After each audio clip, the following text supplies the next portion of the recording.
Welcome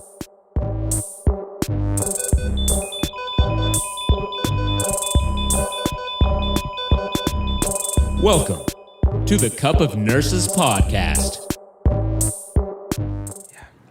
Hey guys, welcome to the podcast with your hosts, Matt Sartrick and myself, Peter Findera. This is a podcast where we tackle current health news and hot nursing topics, one conversation at a time. So today, guys, we're going to talk about psilocybins, why they're going to be used instead of antidepressants maybe in the next 5 years according to research, and why they might be a better choice of drug compared to taking like Zoloft or any antidepressants. Also, we're going to talk about, is your job making you fat? Which is a question that a lot of people want to know, and we're here to answer it. Yeah, a lot of obesity going on in this world. Don't be the cause of it. Definitely. Thank you guys for listening, whoever subscribes, everybody that likes our Facebook page, Instagram, that socializes with us. Check out the Facebook group that we have, and we hope to see you there. So let's begin. Yeah, so we'll start with psilocybins. So the amount of antidepressants given to patients with depression has risen 65% since between 1999 and 2014. Yeah. That's almost like double. And this is a government survey, so why are we being depressed, and why are people taking these pills, and why are we still seeing an increase in suicide in adults and teenagers? What's the cause? What's going on? Should we be using a different intervention for depression?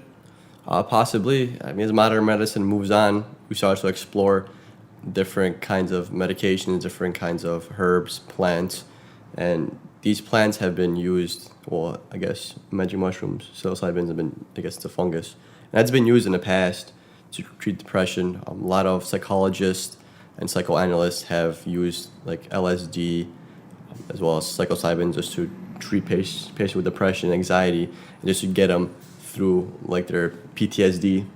A lot of like Marines or a lot of people that are in the Army that go through PTSD, they benefit greatly from marijuana, and now that what's coming out is that psilocybins may also assist them with their issues in depression. Yeah, so what people are saying is that when they're taking antidepressants on a long term, they feel blunted. They feel like they're withdrawn. And that shouldn't be the case because life is, so beautiful. So people are choosing a different therapy, which this psychedelic research center is saying, and there's an opposite effect when you're taking a psychedelic therapy. They talk about an emotional release and a reconnection with yourself, which is interesting because it does the exact opposite of what antidepressants do.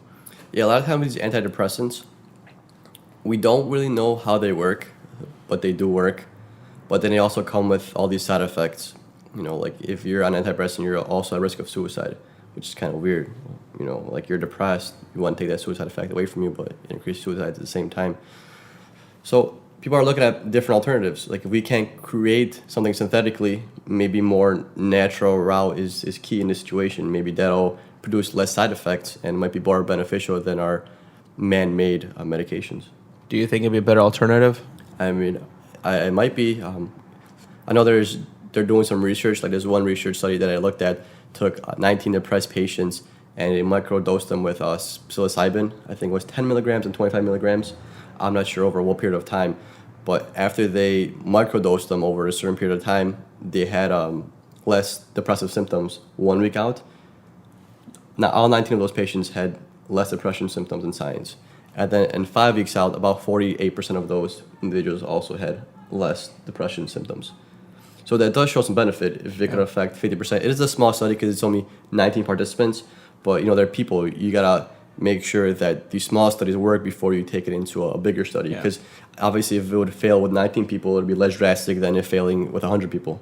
Yeah, and they approved ketamine for PTSD trials as well.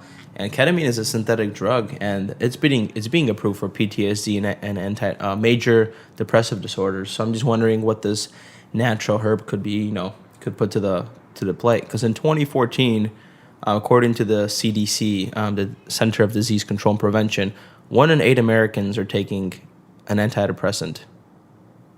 Like, there's something going on, guys, and we're not really connecting the dots, and we're not taking our own health into our hands. We're just letting doctors decide. And, just like we know as nurses, they get overwhelmed. They don't have time to do their own research, and we're stuck with this phase of things that haven't been working, but we're still pushing on and we're still using it because we haven't ventured out or haven't explored other interventions, you know? Yeah, we're all centered on, hey, we got to create something to fix this issue, but the solution might already be out there.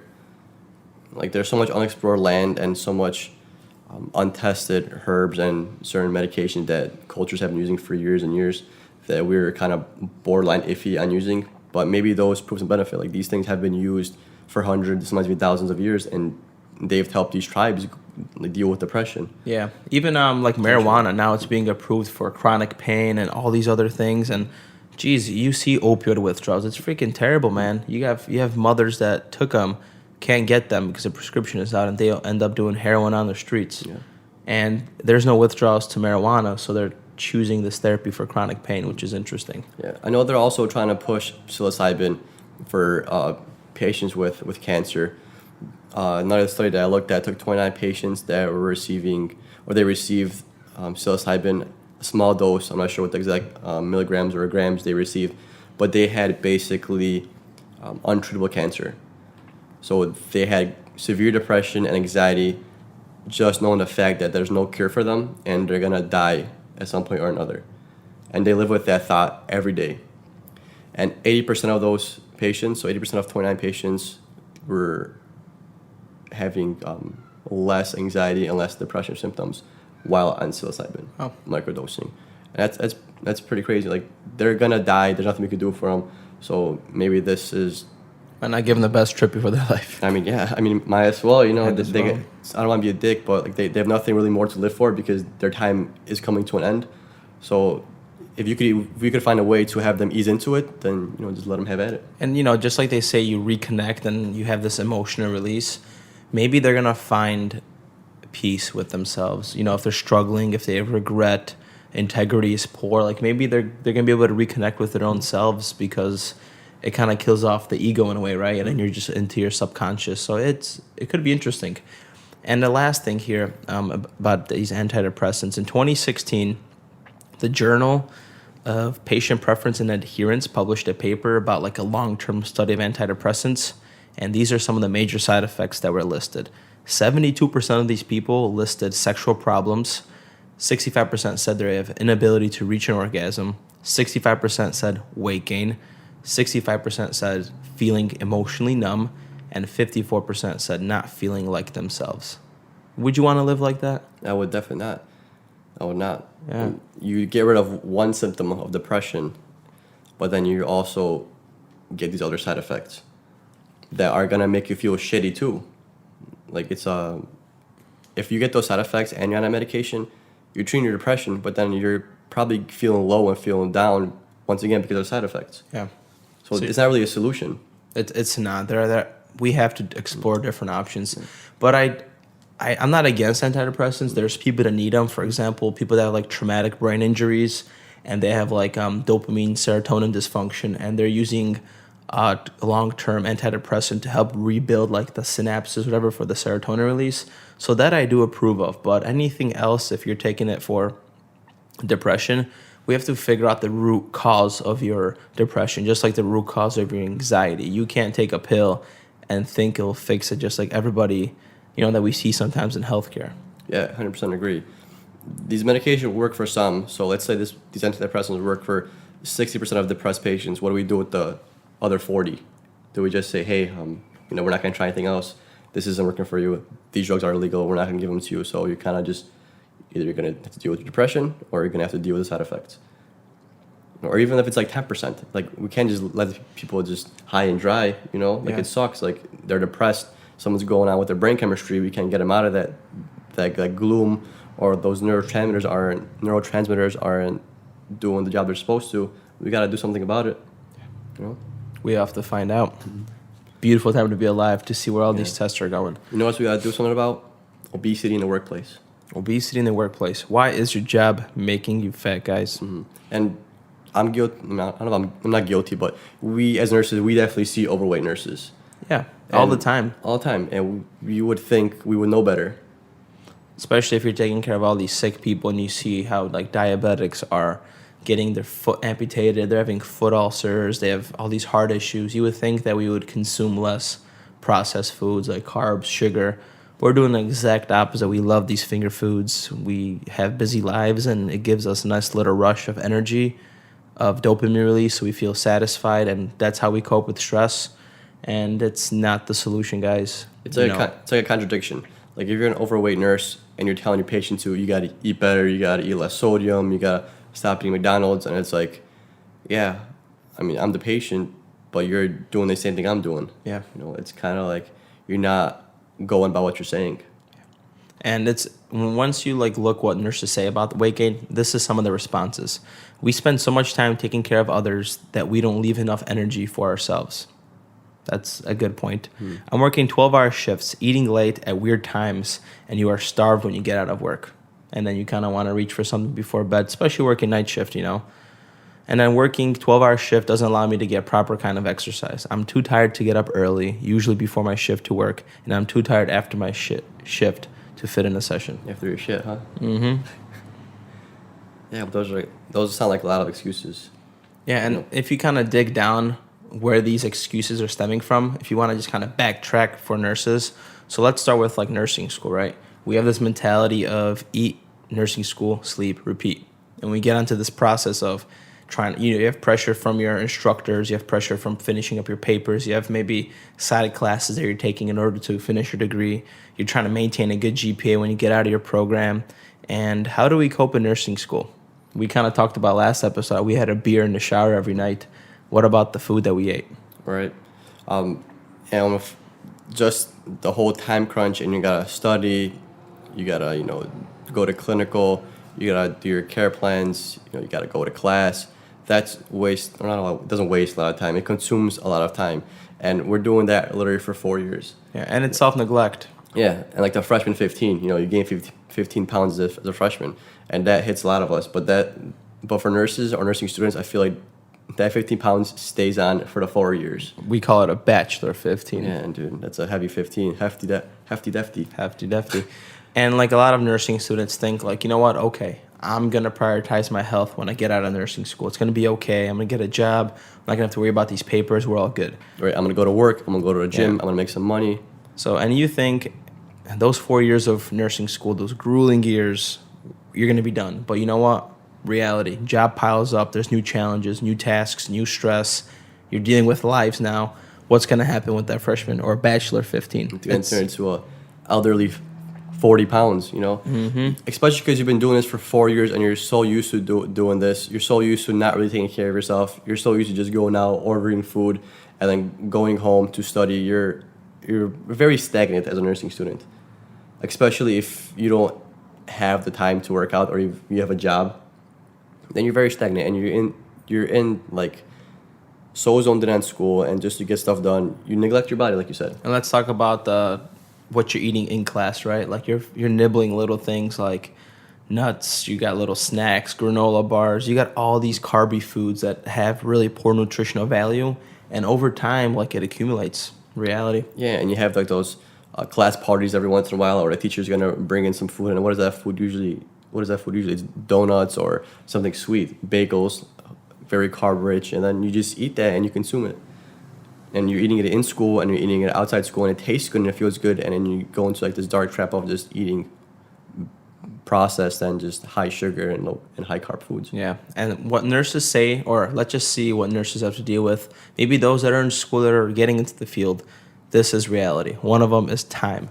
There's never enough time, especially without proper union labor. So you don't have a relief nurse to take time to enjoy your meal. You're sometimes in the environment, stuck, eating, charting, and you're eating mindlessly. You're not eating consciously. And sometimes, because you don't have time to eat consciously, sometimes you're just not even realizing what we're eating for, a long time. Yeah, it's same with the schedule. 12 hour shift, that's half your day. And when you get home, you're tired. And like Matt said, you're snacking in the shift, and usually that shift turns into 14 hours because you got a chart. And nurses around you, they're probably not eating very healthy either. They're on the same game you are. And your coworkers kind of rub off on each other. Yeah. That's truth. Yeah, and then when you're charting, it's hard to eat a full hearty meal. You'd rather just grab that bag of chips where you could chart with one hand and eat the chips with the other hand. Yep. Your coworkers are the front line people with you, but they are just as susceptible to eating bad sometimes because of stress, just like us. So we have to take our own health into our own consideration. And then maybe you'll encourage a worker sometimes, you know. And another thing is that break room. We all know that patients are very thankful and they, you know, bring in snacks, those cookies, those nice little cakes that they do. And what do you know? You're stressed out, you need some finger food. I do it too, man. Sometimes I tell myself, I'm not eating any cookies this shift. Then Those cookies look so damn good. Then throughout the shift, you kind of just peek it in there. You're like, damn it, while I'm waiting for blood, I'm going to nibble on this chocolate chip cookie. And you come in there like, you know what? I have a little bit of time. I'm going to have another cookie. Like, you're stressed out and consciously you're just feeding yourself this stuff just to feel better. Right. And it's been 2 cookies, and you're just like, oh, I already had 2. You know, there's 4 left. I'll just have 1 more. And you got the 3rd cookie, and it's just how it works, you know? And that dives into like emotions. Every shift can be emotional roller coaster, you know, and stress eating is sometimes the way that we cope. We release stress by having like this little temporary dopamine high. Yeah, it makes us feel good. You know, I've never said, oh, I feel bad because I had that cake. Like, your body doesn't feel bad because you had that cake. You might feel bad later, but while you're eating that cake, man, the cake is so good. Yeah. But you double chocolate, something like someone's birthday, get some good fancy cake, some good stuff. Mm-hmm. Even from like, go ahead.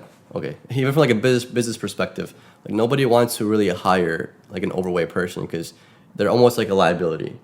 Like, I don't want to be rude or be a dick, but you know, when you're a heavier set individual, then you're more prone to back injuries. You're probably taking more days off. You utilize poor lifting techniques, it just negatively usually impacts performance, and it could be something that's holding you back from like a raise or like a promotion.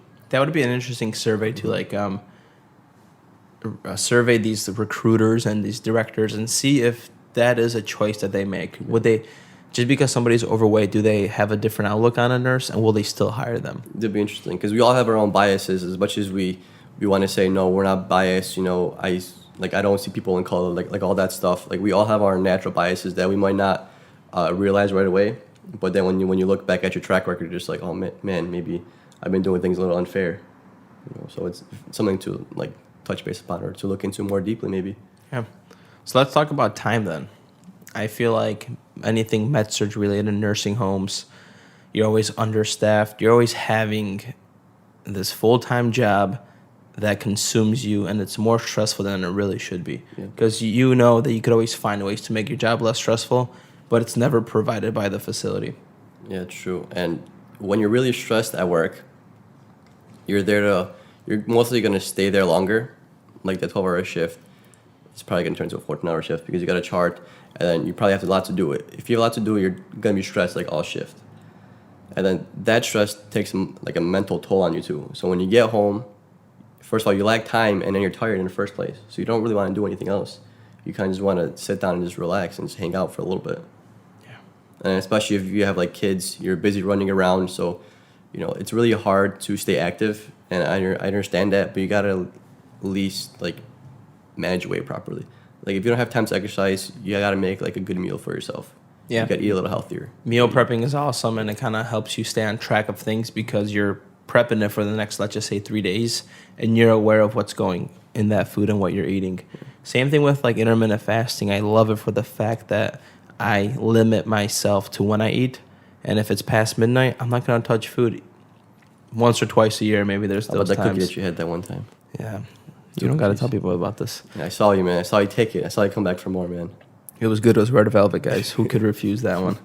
And intermittent fasting builds that discipline, which clearly I'm lacking sometimes, but it helps you stay on track, you know. Same thing with counting calories. You don't need to do that. Hop on the scale every 2-3 days and just see your baseline, weigh yourself on an empty stomach, empty bladder, and just tell yourself, am I trending up or trending down? And that's what I do. I don't count my calories. If I, let's just say, gained a half a pound in the last 3 days, then you know what? I'm going to cut back a little bit. I'm going to go to sleep hungry, because if I'm hungry, I know I'm burning some kind of calories. Yeah, and guys, we're not saying, hey, don't enjoy food, you know, don't snack on snacks, don't eat any sweets. We're saying you got to limit it. You know, everything in moderation is fine. It's completely fine. You could have chips, you could have cake, you could have cookies. Are you eating that every day? You know, hey, do you have more cookies than carrots on your plate? You know what I'm saying? Like, hey, if you're eating like 4 cookies every day and you're eating a carrot once a month, like, yeah, you're going to be fat. It's just how it works. And we're not realizing like you are what you eat and even absorb. And if you break down like food and like micronutrients and vitamins, like your body feeds this stuff and it needs to function properly. Like just like a car, if you keep running low oil and not, properly doing things, it's going to lead to some issues. And that's what we have to do. Yeah, it's an addiction. It's really an addiction. And and another thing about time and about stress is we see those nurses that are always at work. Yeah. They're always picking up shifts. And you ask them, hey, aren't you supposed to be out today? He's like, yeah, I picked up. It's like, hey, you've been working like 5 days in a row. And then you ask how old they are, and they're like, yeah, I'm 35, but they look like they're 50. They look like they're skeletons, and then they smell like cigarette smoke, and they always have their Dunkin' coffee and their Dunkin', Munchkin box, and they just live an unhealthy life, and they're always at work. That's why. Like, you can't live your life at work. Yeah, that's why, I love the term hustle. It's such a fad, though, nowadays. Like, you need self-care, guys. You need to get your hours of sleep. You need to find time for yourself, and that's another thing, man. I don't know if we're going to touch about it later, but, like, stress from nursing school, like the debts, like, that happens, too. That makes you kind of be that lifer, right? Because you're paying off, your debts and all that. Yeah, it's kind of like a trap, because if you weren't really sure about your major, or you took a little bit longer in school, or you just didn't have the money, to pay off school right away, you come out with like $50,000 in loans or more, or $20,000, and then you want to pay off those loans as soon as possible, and then you're kind of stuck because you want to enjoy your life in your 20s or your 30s, but you also got to go to work because you got to pay off those loans because you don't want that interest to add up. And that's the matrix, ladies and gentlemen. Man, you got to unplug yourself once in a while, And that was an interesting study that I found.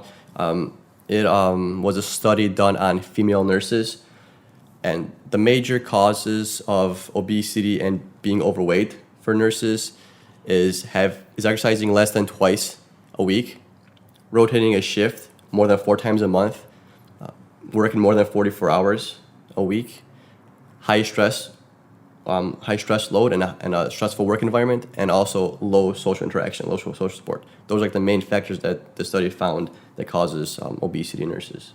I wonder if women are more susceptible because of their hormones. I have to look into that one. I mean, I've seen some fat guy nurses. True. I know that I think women are more susceptible to depression, though. So I wonder if there's like some chemical balance that's different between men and women. But yeah, maybe. And then they also bear children, so. And I know a lot of times that after they get pregnant, it's a lot hard to lose the baby fat. God bless you, women. I can't do that. Yeah, man. God, beautiful creatures. And also, there's stress, but also there's that link between stress and cortisol, which we touched about even in the mind-body connection with the previous episode, that we're constantly being stressed out, not only physically, which releasing is cortisol, but it's also mentally. And we're having this long-term release of cortisol, which is not going anywhere. It's giving hyperactive adrenal gland issues, higher glucose, and all this other things that are... Okay. I'm trying to think here what it does. Well, so how this stress response works is you release adrenaline, and that's a neurotransmitter. So that doesn't stay in your synapses for very long, but what it releases cortisol into your bloodstream. And that cortisol stays in your bloodstream a lot longer than adrenaline stays in your synapses. So you have cortisol running through your body even after the stress response is done. And like Matt said, cortisol, increases glucose, glucogenesis. So it forms glucose because you're under stress. Like your body thinks it's running away from a tiger, but it's really not. Yeah. So it thinks that, hey, I need to make glucose because I need to burn some fat, burn energy. But what happens is you're not doing anything. You're just sitting down. You're not physically moving, and that glucose turns into fat. So it's a very crazy process. And also cortisol is linked to you craving simple carbs and simple sugars. Because your body, like I said before, your body thinks it needs energy now. So you're more likely to grab a donut, more likely to grab the bag of chips because it gets processed very easily. So does it temporarily speed up the metabolism? It does not. It does the opposite. It does the exact opposite. Yeah. Well, yeah, the long term... Because like we said before in our previous episode, is that it decreases your gut motility. Okay, that makes complete sense. Yeah. And the long-term side effects of this cortisol release is that there's health problems that get increased, like anxiety, depression, digestive problems, headaches, heart disease, sleeping problems, of course, weight gain. So, yeah, stress is a messed up thing. And it's not only in the hospital. Now you have to worry about financial issues, debt. You're looking at the freaking news, like what the hell is Trump doing? What's going on in Iran? Like, you're consuming everything, and it's putting us in a very fear-based mentality, and we're just chronically stressed out in every single side of our life. Yeah. And to touch back on what you mentioned before about if stress and cortisol speed up your metabolism, there's a study that I found that was done in 2015, once again on a woman. And this study surveyed a woman 24 hours before they did this, before basically feeding them and then kind of testing their weight gain over time. And if a woman felt stressed 24 hours prior to eating, they basically burn 104 fewer calories. Because as we know, our metabolism is always working, and we're always burning calories even when we're sitting, but obviously not as much as when we're moving. And this is in a 24-hour period, 104 calories. Yes. Wow. So if you were stressed today, you're more than likely are going to burn 104 fewer calories the next day. Yeah, so it takes 32 days before you gain a pound just from that metabolism slowdown from stress. Yeah. And how much is that over a year? It's like 11 pounds. Damn. Freshman 15. Extra stress, that's what happens. Yeah. It's very interesting. It's done on women. So, like you said before, are women more prone to, getting fat? I mean, this study kind of examines it a little bit.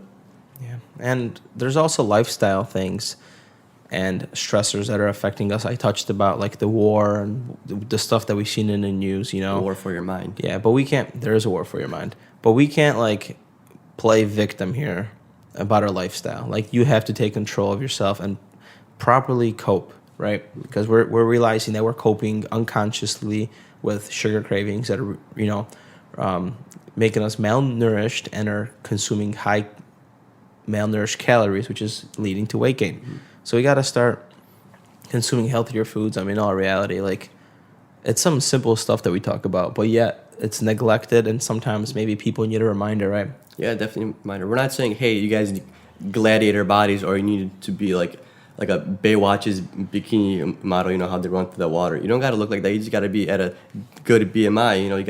You can't have a lot of fat on you, because that's going to affect, like your future. It's going to make you sick if you're not already sick.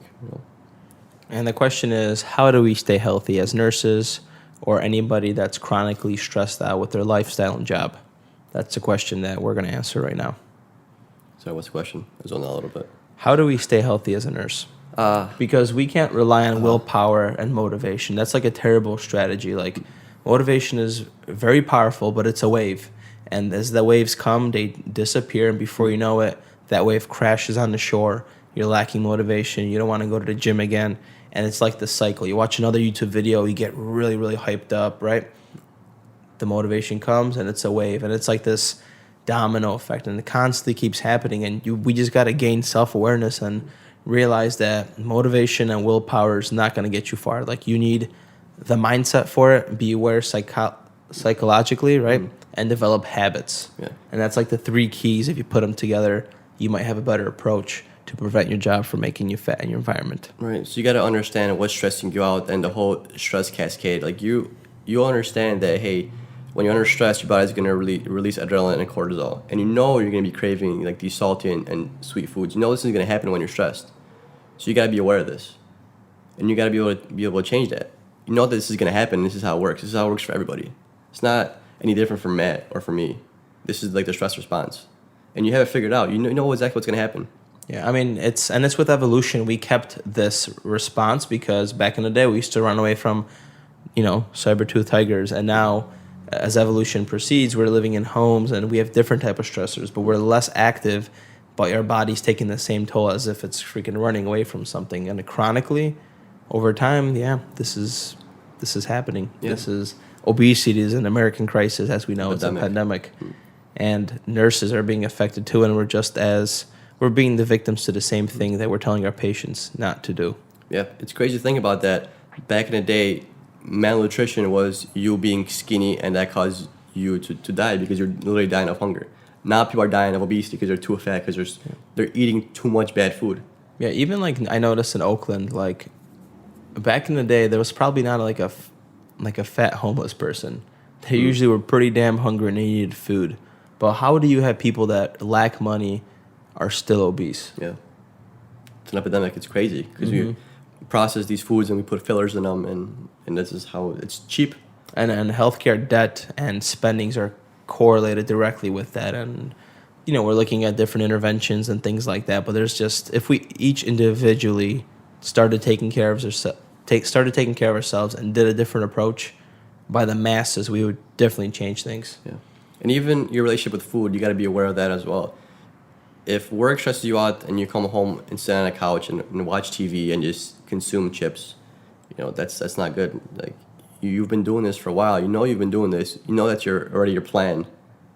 So you got to just be aware. Like, we can't stress this enough. You got to be aware of how you think and how your mind works. Yeah, and I like how you said the relationship with food, because it's definitely like a mindset. Like, you have to ask yourself, why is that cake so damn tempting? Is it because you want to have like a reward and pleasure out of that? That's what it is. We eat cake, we eat all these sweet foods because we feel this nice release, like I deserve that cake. Like, we just have to take this approach and say, you know what, this food is bad for me. I have to limit it to how long you want to, and so stop associating it with good.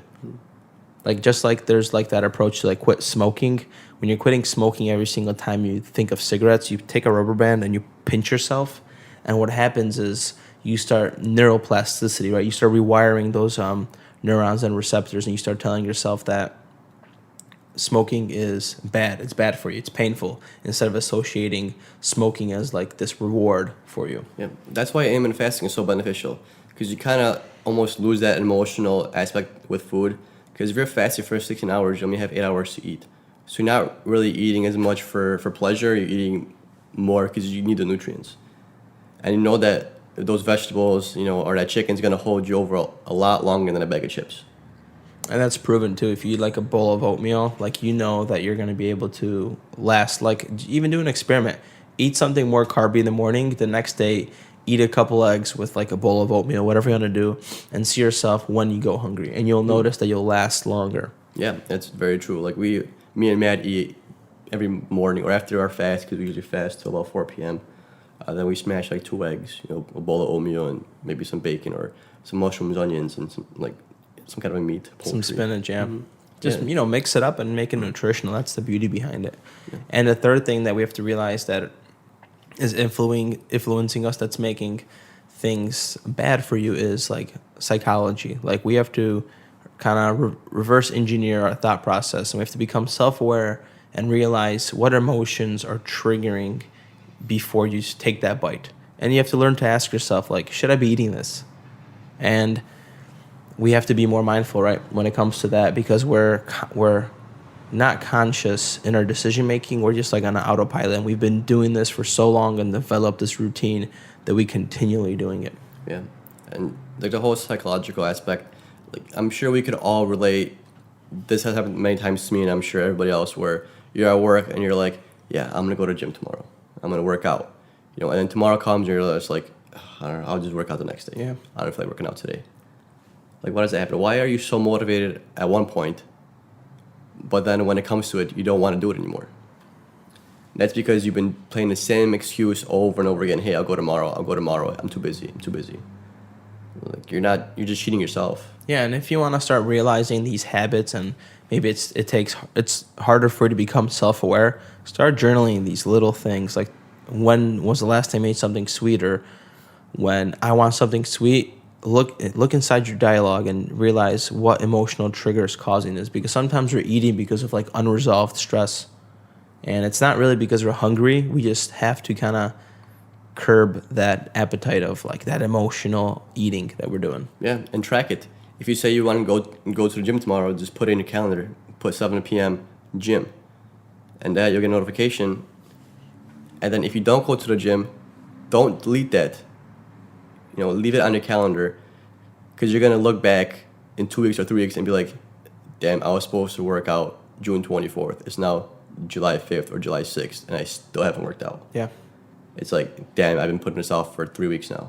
And what the hell? And if that doesn't work, put a little bottle of water on top of your bed, and at a specific time it releases on your forehead. And you know how water torture works? But that drip method can freaking drive you crazy really quick and get you up. Yeah. Or what's also helpful is getting a friend to do it with you. Then you kind of could hold hold each other accountable. Yeah, and that helps a lot. Because there's definitely days where you don't want to go to the gym, but your buddy wants to go to the gym, and then just because he wants to go to the gym, you're just like, screw it, I'll just go to the gym. You might not work out as hard as he did or whatever, but at least you're gonna go there and get the motion in there.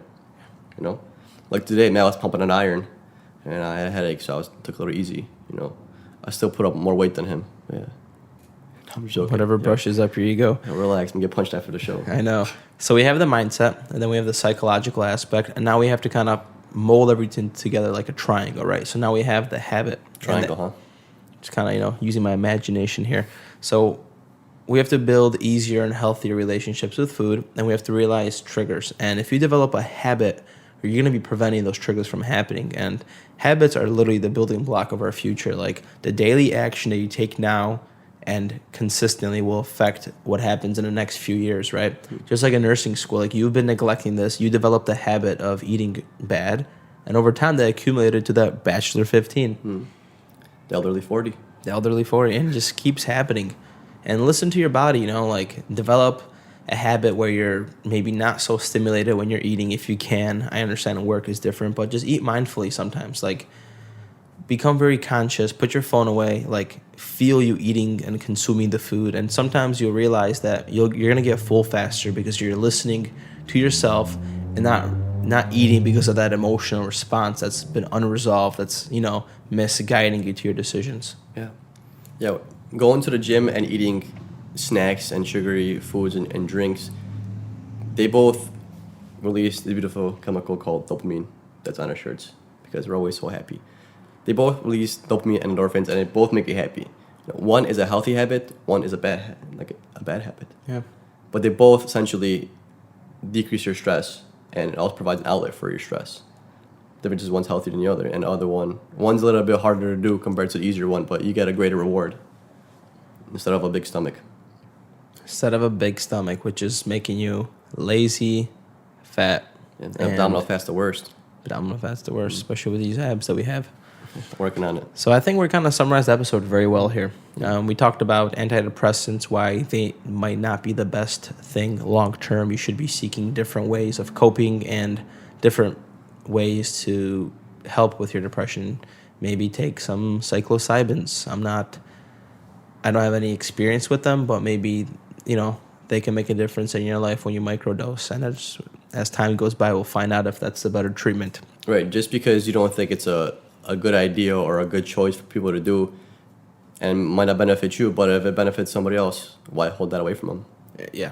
Everybody has the freedom to choose. Yeah, it makes no sense. If it helps them, if it helps 10%, 5% of the population, just let them do their thing. Yeah. And same thing with this job that's making you fat. We got to stop playing victim of our job, our stress is causing me to do this. Get your shit together. Hold yourself accountable. Get to the gym. Make better food choices. Everything is possible. You are the architect of your destiny, and you choose what happens, and then you have to deal with the repercussions of what happens. So if you continually do what you're doing, you know where you're going to end up. You're just kind of, not facing reality, and it's going to happen, and you don't want to live in regret. Nobody does. Like, that's like the worst thing to see when you take care of patients, seeing regret, and they talk about it. Yep. So make a choice now. Yeah, right now, guys. All right, guys. Have a great day. Take it easy, guys. Shout out from Oakland. Join our Facebook group. Peace out. Deuces.